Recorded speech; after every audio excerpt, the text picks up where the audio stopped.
बिस्मिल्लाहिर्रहमानिर्रहीम। अस्सलाम वालेकुम स्टूडेंट्स, हम क्लास 9 मैथमेटिक्स ग्रेड 9 की बुक सीरीज़ कर रहे थे। इसका हम एक्सरसाइज 4.1 कंटिन्यू की हुई थी। तो अब हम इसके क्वेश्चन नंबर 2 के 6 पार्ट्स करेंगे। तो 6 पार्ट्स जो हैं हमारे पास, ये पार्ट 4 है, पार्ट 5, 6, 7, 8 और 9 करेंगे। तो ये सारे पार्ट्स हम अपनी इसी वीडियो में कंप्लीट करेंगे। तो आइए इसे सॉल्व करते हैं। तो क्वेश्चन नंबर 2 है, find the common factors of the following.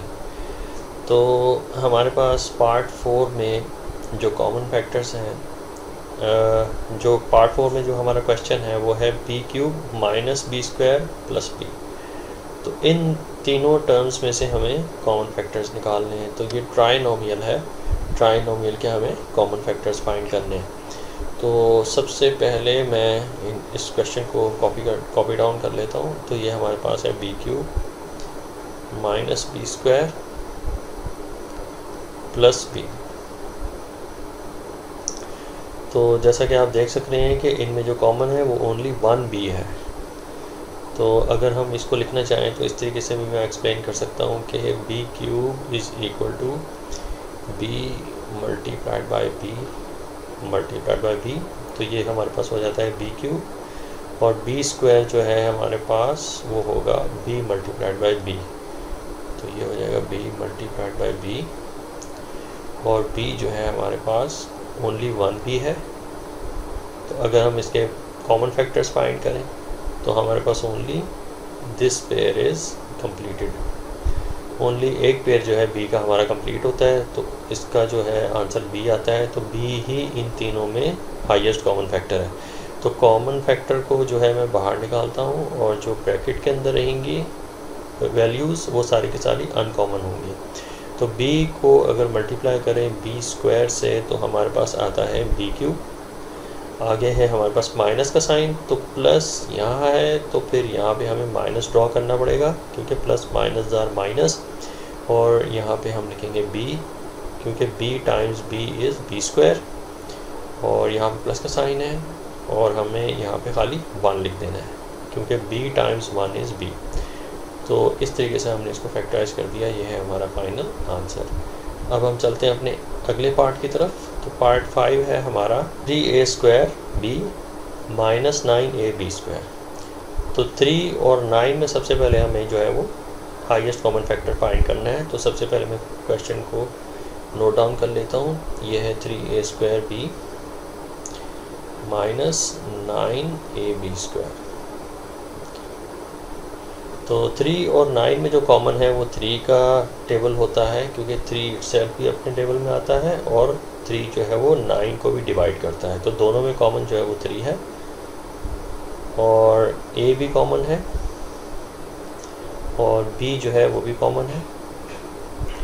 तो हम ब्रैकेट ड्रॉ करेंगे, और ब्रैकेट में जितने भी वैल्यूज़ आएंगी वो सारी के सारी अनकॉमन होंगी। तो 3 1s are 3, तो 1 यहाँ पे आ जाएगा, और a time a is a², और b जो है यहाँ पे ऑलरेडी मौजूद है। तो 1 ऑलरेडी मैंने यहाँ पे लिखा हुआ है, तो b 1s are b।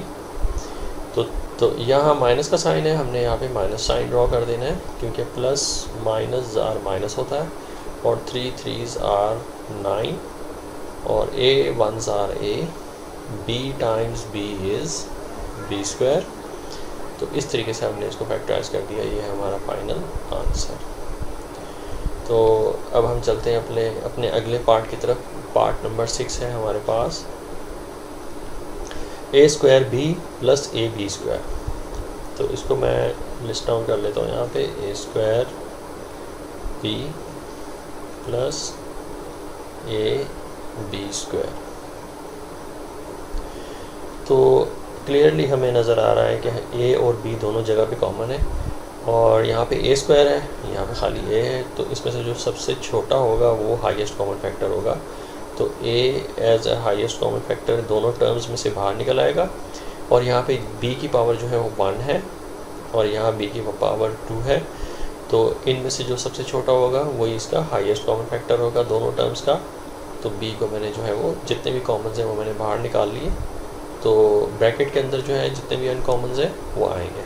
तो चूँकि यहाँ पे ए स्क्वायर है तो खाली मुझे यहाँ पे ए लिखना है, क्योंकि a times a is a square और बी टाइम्स 1 इज़ बी। तो बीच में प्लस का साइन ड्रॉ करेंगे और a times 1 is a, b times b is b square. तो इस तरीके से हमने इसको फैक्टराइज कर लेना है। ये है हमारा फाइनल आंसर।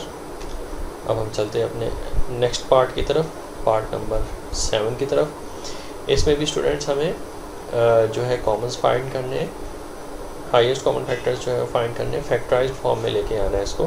तो उसके लिए हमें इसके हाईएस्ट कॉमन फैक्टर फाइंड करने पड़ेंगे। तो हमारे पास क्वेश्चन है X Y square minus X square Y. तो दोनों में कॉमन जो है मुझे क्लियरली नज़र आ रहा है, एक तो एक्स कॉमन है, एक्स स्क्वायर और एक्स में जो है एक्स कॉमन होता है तो एक्स को मैं बाहर निकाल लूँगा, और वाई स्क्वायर और वाई में ओनली वाई कॉमन होता है तो इसको भी मैं बाहर निकाल लेता हूँ। तो ब्रैकेट के अंदर जो है वो हमारे पास आएगा वाई। अब आप देख सकते हैं कि एक्स वाई को अगर वाई से मल्टीप्लाई करें तो हमारे पास एक्स वाई स्क्वायर आंसर आता है, और बीच में है माइनस का साइन, यहाँ प्लस का साइन है तो plus times minus is minus. अब हमारे पास जो सेकेंड टर्म है वो है एक्स स्क्वायर वाई, तो यहाँ पे हमारे पास ओनली एक्स आएगा। इसकी वजह ये है कि एक्स टाइम एक्स जो है वो एक्स स्क्वायर होता है और वाई टाइम्स 1 इज़ वाई।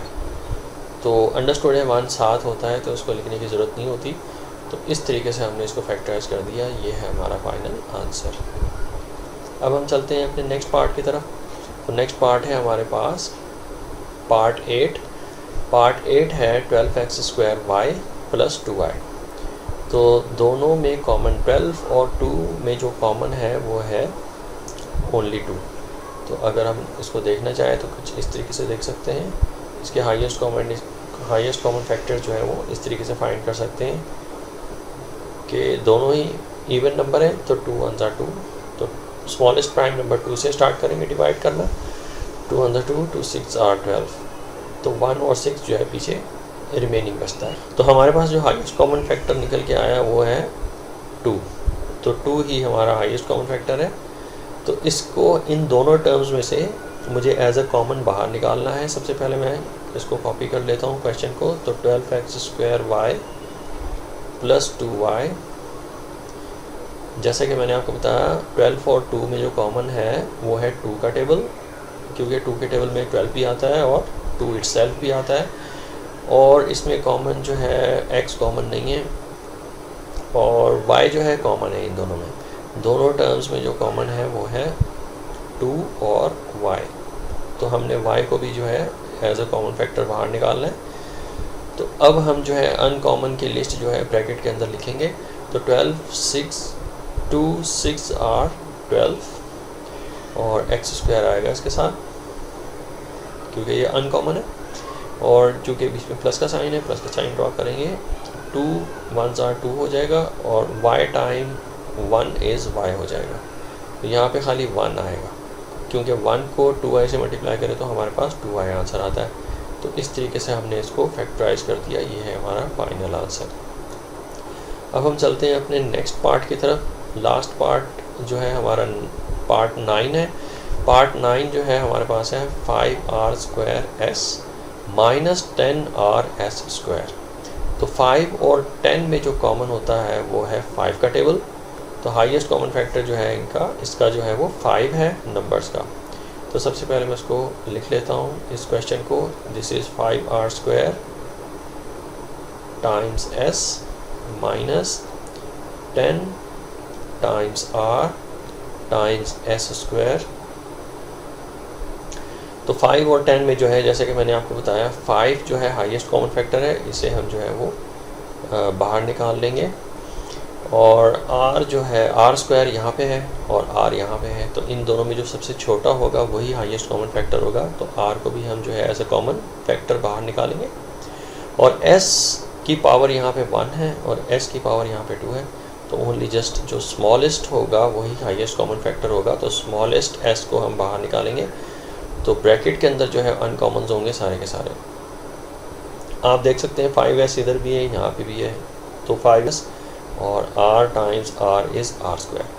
तो जस्ट r जो है हमारे पास यहाँ पे आएगा और माइनस का साइन, यहाँ प्लस का साइन है तो प्लस माइनस r माइनस होता है, तो लिहाजा बीच में जो आएगा इन दोनों के वो होगा माइनस। तो अब हमारे पास जो सेकंड टर्म है वो है 10r(s) स्क्वायर। तो 5 टाइम 2 इज़ 10 और r जो है r से कैंसिल हो जाता है और ख़ाली s आएगा क्योंकि s time s is s square. तो इस तरीके से हमने इसका ब्रैकेट जो है क्लोज़ कर देना है। ये है हमारा फाइनल आंसर। तो हमने इसको इस तरीके से फैक्टराइज कर देना है। आई होप स्टूडेंट्स ये तो बहुत छोटे छोटे से क्वेश्चन से आपको अंडरस्टैंडिंग इनकी हो गई होगी, लेकिन फिर भी अगर कोई क्वेरी कोई क्वेश्चन है तो मुझे ज़रूर कमेंट्स कर दिया करें ताकि मैं आपके क्वेश्चंस का आंसर जो है प्रॉम्प्टली जो है आपको दे सकूं।